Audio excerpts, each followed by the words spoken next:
So how did this all come together? Has it been a quick couple of days? Yeah, pretty much. I found out yesterday about 1:30. I just had lunch with some friends and my wife and kids, and they called. And I had asked for it kind of like last week to my manager, like, you haven't really been training that much. And I was like, yeah, kind of. You know, I like to keep it pretty low key. So, but I told him I wanted to fight, explained to him some other things, and called me yesterday at 1:30, asked if I still wanted it, and I was like, yes, sir. So here I am in Vegas like 30 minutes ago. You literally like just landed? Yeah, like I think like 11:30, 11:45. I don't even know what time it is. I don't know what's going on, to be honest. All I can tell you is that I'm fighting Saturday, and I got to be at 2:06 on Friday. That's all I know. That's amazing. So you said, you talked about some other things. So I'm just curious, like, obviously motivation is money, right? You're supporting a family, but was there more to it than that, than just I need to get a paycheck? Yeah, of course. I mean, I always come to fight. I always come to win. I never plan on losing. I don't think anyone ever does. Obviously, it probably is in the back of all our minds because someone's got to win and someone's got to lose. But at the end of the day, I'm coming to fight. I'm coming to get, bad taste out of my mouth from the last outing. And, yeah, obviously to make money for my family. New house, kids, it ain't cheap. So got to do something for them. The last one, as you said, I noticed, it seemed like especially frustrating for you. What lessons do you take out of that? I mean, honestly, I just got caught. Like, I feel I was winning the fight. Literally, I personally haven't seen any one person saying that I lost the first round except for the judges, which is very scary. I can break it down to anyone exact for how I feel and how it's supposed to judge, because when I'm at home, I judge fights. So that part's scary to me. But, yeah, I feel I just got caught. There was a lot of things behind the scenes, but I'm not a guy to make excuses whatsoever. He caught me. He was a better man that night. It is what it is. 205, clearly, late notice. Does that change anything, you think, in terms of strategy, feel? I guess not having to cut weight will be great. Or are you still cutting weight? A little bit. Okay. Maybe 3, 4, maybe at the max 5 pounds. But I usually stay low when I'm at home. Not really hungry a whole lot if I'm not training a lot. A lot of cardio-based stuff, or try to. Just been healing and everything like that from the long year last year. So hasn't been a whole lot of stuff going on at home. But I feel good. It's crazy how it happened, because I went to Sanford last week to train for the week to help some teammates, and felt phenomenal, which is why I was like, man, I'll take that fight when I found out that my teammate was hurt. And then it just all transpired to where it was, instead of knowing about it Saturday, we found out about it, Tuesday? I don't even know what today is. I'm so lost. I'm like, everything's going on. We were supposed to close on a house yesterday, and that didn't happen. And then there's a lot of things going on in just life in general right now. So I don't know what's going on. I'm just here to throw down with Sam and hopefully get a win. Just to help you, it's Wednesday and it's 1:10 p.m. So thank you. There you go.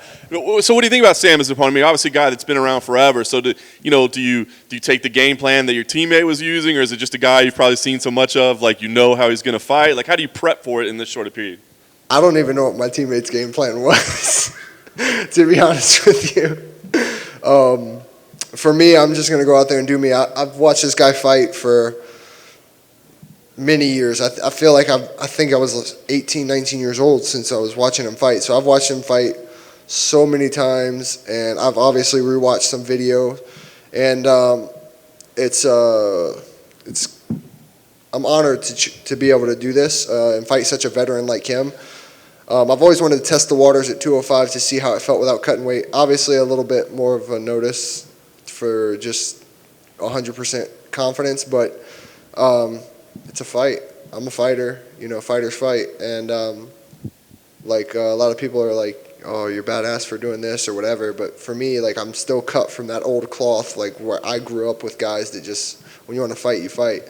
And I'm pretty good at it. So it puts food on the table for my family. And I'm just ready to go out there and have some fun with Sam, man. I'm excited to have this experience with him.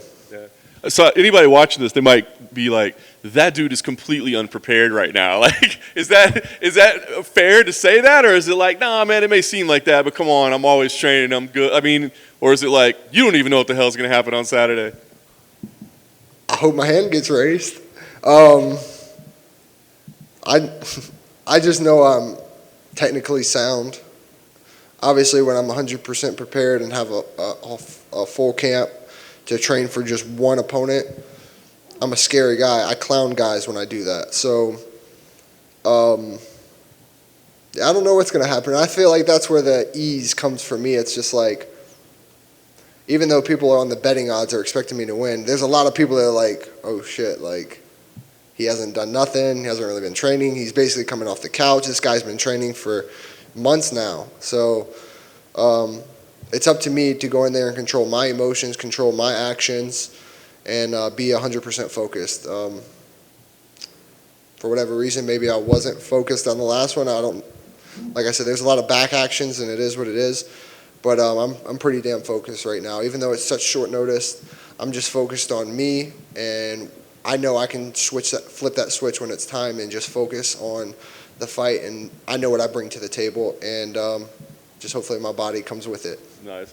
Last thing for me, everything goes right. You get your hand raised on Saturday night. Is there a Sean Strickland call out afterwards, or how does that work?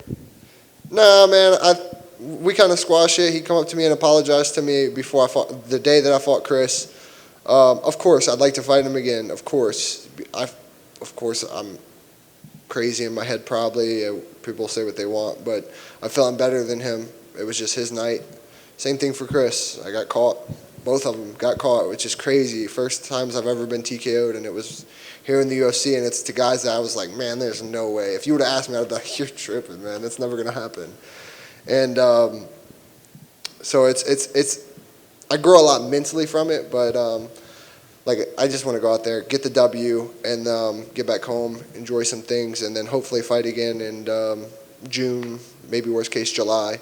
But I work with Dominance now. I just signed with Dominance and Ali. So for me, I'm putting all my chips in that basket. I'm gonna let Ali pick whatever route he feels I can go. For me, signing with him was saving me for me, because I'm the kind of guy I'll fight anyone. It doesn't matter to me if you're the champion or if you're the lowest guy on the totem pole. Obviously, I want the high. Like, I'm the kind of guy I want the best guys. I don't want the lower level fights. It's just something about those that make me hungry, make me a little nervous, and I fight pretty damn well when I'm a little nervous. I won't tell anyone, but I'm a little nervous sometimes. But I like those fights. I don't like the fights where I'm super confident and like I'm gonna walk through this guy, because those are the ones I end up losing for some reason. So, yeah, no Sean Strickland call out. I know I'm a ways away from that anyway right now after this last one. But for me, it's just getting wins and not letting people build off of me, especially when it's just not the best me. So it's just being the best me.